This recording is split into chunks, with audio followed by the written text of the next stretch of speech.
예, 여러분 반갑습니다. 야옹, 크라샤, 어반입니다. 오늘 이야기 주제는, 여러분들은 재미있을진 모르겠지만, 저한테는 굉장히 재미있었던 주제입니다. 그러니까, 아무쪼록 재미있었으면 좋겠어요. 그래서 우리나라 이야기는 아니고, 일본의 빙하기 세대에 대한 이야기인데, 제목이 그렇게 딱 뜨더라고. 일본 내 본 토픽으로는, 월급 170만원. 50대 빙하기 세대의 원념이란 주제로 이렇게 떴습니다. 우선은 이 빙하기 세대라는 게 뭐냐면 어떻게 보면 로스트 제너레이션이라고 해야 되나? 일본을 우리가 얘기할 때 지금은 가장 많이 쓴 단어가 뭐야? 잃어버린 30년이라는 단어를 제일 많이 쓰잖아요, 지금은요. 그러니까 여기 이 잃어버린 30년의 시대 딱 처음 시작했을 때, 잃어버린 10년째 돌입했을 때 이때 사회생활 딱 시작했던 사람들을 빙하기 세대라고 얘기하거든요. 그래서 어떻게 보면 내 나이까지 들어갈 수도 있어. 내 나이가 거의 끝자락에 딱 걸리더라고. 빙하기 세대가 지금 내 나이 40살부터 거의 한 이제 10년이라고 보면 돼. 그래서 50살에서 40살까지 약간 요 정도라고 보면 딱 그 정도 나이대라 보면 되고. 우리가 약간 좀 슬픈 세대라고 할 수 있는 게 일본의 버블 경제는 다 누렸어. 어렸을 때. 풍요로운 생활을 했지만 정작 자기가 사회생활 들어갔을 때는 이제 다 박살 난 거지. 거의 90년대, 그때부터 1990년부터 박살이 났잖아요, 일본이. 그때 사회생활 딱 시작한 게 이게 빙하기 세대라고 얘기한 거야. 근데 이 사람이 월 수입 17만 엔, 170만 원이라고 하더라고. 그래서 야, 이게 무슨 말이지? 싶어서 내가 한번 들어가서 봤지. 우선은 이게 대충 번역을 했는데 항상 말하지만 번역은 좀 엉터리 번역이 많습니다. 저는 번역기로 돌리기 때문에 약간 엉터리라는 걸 여러분들이 감안하고 봐야 돼. 그래서 결국은 그런 거야. 인터넷에서 그렇게 중얼거리는 것은 빙하기 세대라는 50대 남성. 요즘 자주 듣는 임금 인상 소식에 대해 솔직히 질투의 말을 했습니다.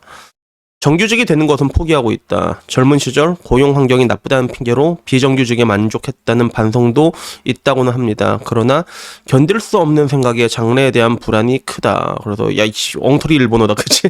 그래서 마지막은 호생 노동성에 따르면 대졸 남성 비정규 사원의 급여의 중앙값은 24.5만 엔, 24.5가 나오고, 그리고 50대 초반에는 22.3만 엔이 나온다는 거야. 그리고 실수령 하면 17만 엔 정도란 거지. 그러니까 여러분 이거 보면 되게 놀랍지 않나요? 지금 일본 내에서 내가 항상 하는 얘기가 뭐야? 일본은 나라는 부자지만 국민은 가난하다고 얘기하잖아. 그래서 뭐 지금 와서 나라도 조금 이제 가지고 있는 자산들을, 대외 자산들을 까먹고 있는 그런 형국이긴 한데, 근데 우리나라가 걱정할 건 못 돼. 우리나라가, 일본은. 근데 이 일본 내에서도 대졸 사원 남성 중에 비정규직 같은 경우는 중앙값이 24.5만 엔이 나왔다는 거야.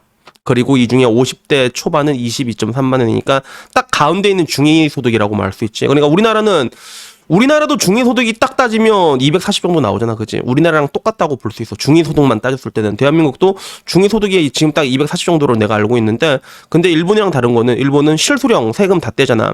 그러면 17만 엔 정도야. 그래서 일본은 한 220 정도, 220 벌어도 세금 다 떼면 이제 50만 원대 간다는 거지. 존나 퍼킹 어메이징 하거든, 세금이. 그래서 여튼 이 기사가 뜨고 난 다음에 걸즈 채널의 반응을 보니까 제일 먼저 있었던 거는 꼬맨 미안해 라는 이 반응이었고, 그리고 듣고 있나 고이즈미 다케나카라고 하는데, 이 당시 고이즈미 형, 우리가 아는 사람이 이제 고이즈미 주니치로잖아, 그치? 지금 와서는 아들내미도 정치를 하고 있지. 그것이 약속이니까. 쿨펀 색자가 고이즈미 아들이잖아. 근데 고이즈미 이름이 좀 많이 나오더라고. 그래서 이게 왜 이름이 많이 나오냐 했더니, 일본의 그 파견직을 제정한 게 그게 고이즈미 주니치로라고 하더라고. 그래서 뭐 정확한지는 모르겠는데 그래도 좀 싫어하더라고. 그리고 지금의 기시다 총리는 무능하다고 싫어하고. 그래서 지금은 기시다가 엄청 욕을 먹고 있지만 뭐 다 욕 먹고 있지. 그래서 50대가 빙하기였냐? 지금의 40대가 빙하기라고 생각하고 있다. 지금의 40대는 내가 빙하기라고 생각하고 있었다라고 얘기하는데, 일본은 뭐 다 힘들지. 그리고 고졸, 신졸의 초임금이 대졸의 내 기본급보다도 높다라는 얘기도 있었고, 그리고 걸즈 채널이니까 걸즈장에서는 고졸을 바보 취급하지만 제대로 된 곳에 취직할 수 있으면 문제가 없다. 대기업의 지방지사나 대기업의 제조업체, 이거 보면 어떻게 보면 현대차 킹산직 같은 느낌 있지, 그지? 공무원, 지방은행 등 지방이라면 이 근처는 꽤 받고 있는 대졸보다 좋은 월급을 받는 경우도 많다고 하니까 공무원이나 지방은행에서는 고졸들이 일하는 경우가 많은가 봐요. 일본은 아직도. 우리나라도 옛날에는 고졸 출신들이 은행에 들어가고 그랬거든. 일본은 아직도 이런 경우가 좀 있는 것 같다는 생각이 들었고, 그리고 잃어버린 30년이 이제 잃어버린 50년이 될 것이다 라는 이야기.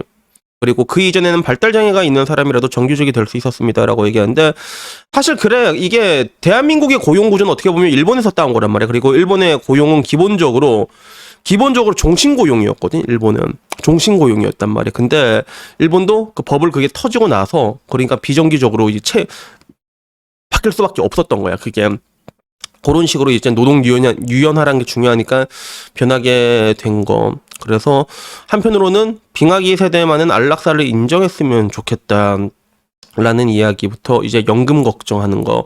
일본에서 태어나서 좋았던 시대는 정말로 끝났다.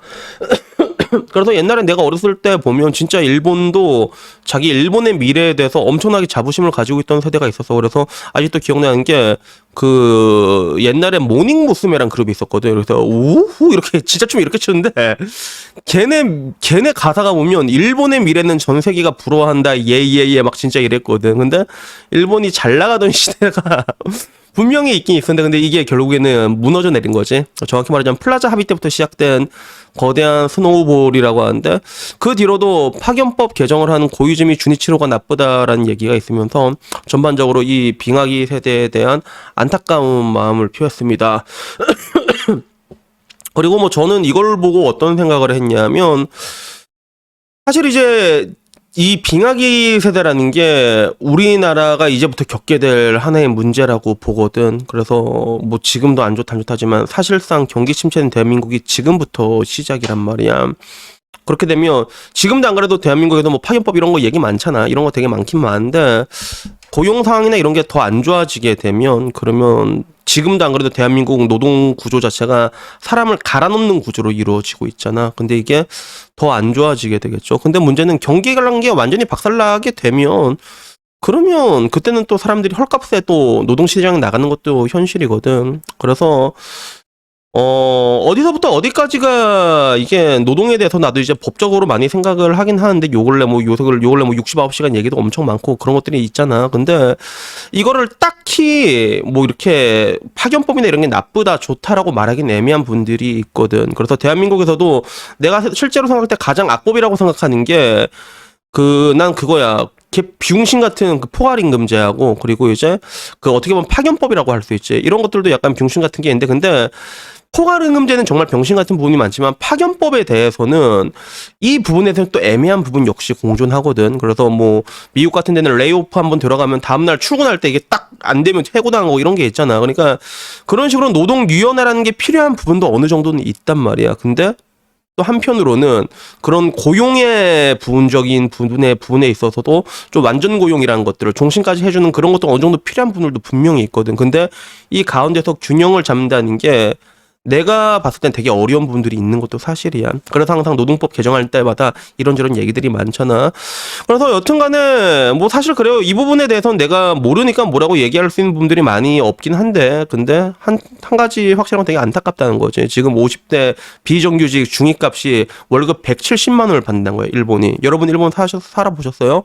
170만 원으로 못 살아요, 일본 절대로. 그러니까 물가가 낮을 수밖에 없는 거야. 타치노미 가갖고 술 한 잔 먹어도 10,000원이면 먹을 수 있고, 그게 그런 부분들이 있거든. 그래서 어떻게 보면 진짜 한국은 일본 따라간다 그러는데, 아마 이 빙하기까지는 한국이 그대로 따라가게 될 것 같아요. 그리고 그 뒤에 이제 버티느냐 못 버티느냐 이 차이가 있을 것 같은데, 근데 대한민국의 현재 펀더멘털로는 저는 일본은 버티기라도 버텼잖아. 대자산이 준내만 해가지고. 근데 우리나라는 내가 조금 힘들지 않을까. 그래서 제가 늘상 여러분한테 하는 얘기가 뭐냐면 돈 많이 모아두라고 한 얘기가, 그래서 이 얘기를 하는 겁니다.